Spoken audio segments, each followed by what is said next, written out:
History remembers David as a hero, a giant slayer, and Israel's greatest king. But the full story is one of blood, betrayal, and the heavy price of power. It began in secret, in the quiet hills of Bethlehem, where a prophet anointed a boy who would change history. For 40 days, a giant stood between David and his destiny.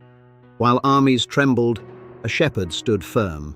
With a single stone and a warrior's heart, the giant fell. In an instant, the shepherd became a legend. But David's greatest victory that day was not over Goliath. It was the alliance he forged with Jonathan, the heir to the throne. The soul of Jonathan was knit to the soul of David. A bond of love that would soon face the ultimate test. As the people sang of David's victories, King Saul grew jealous. A hero was becoming a threat.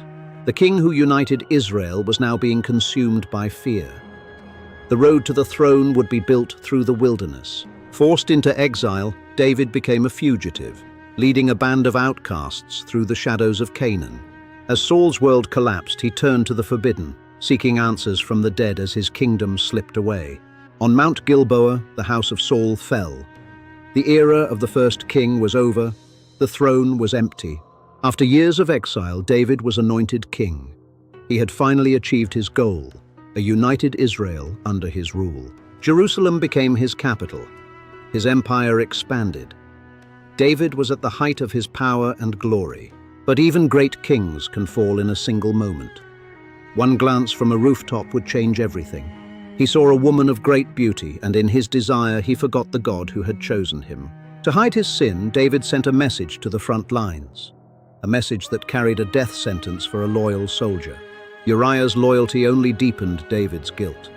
The king had become the very thing he once fought against. Uriah was dead. Bathsheba was his. David believed the secret was safe. He was wrong.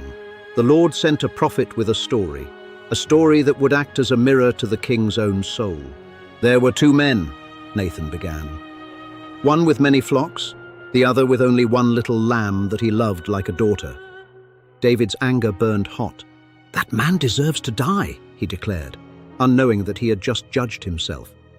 Then came the words that shook the kingdom. "You are the man." The secret was out. The judgment was final. The child born of that sin grew weak.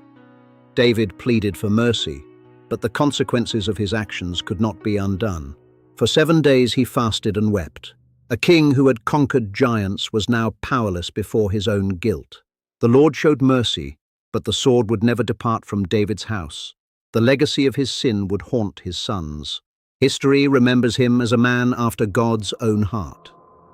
Not because he was perfect, but because he understood the cost of kingship. This is the story of the rise of an empire, and the one man who built it and nearly destroyed it.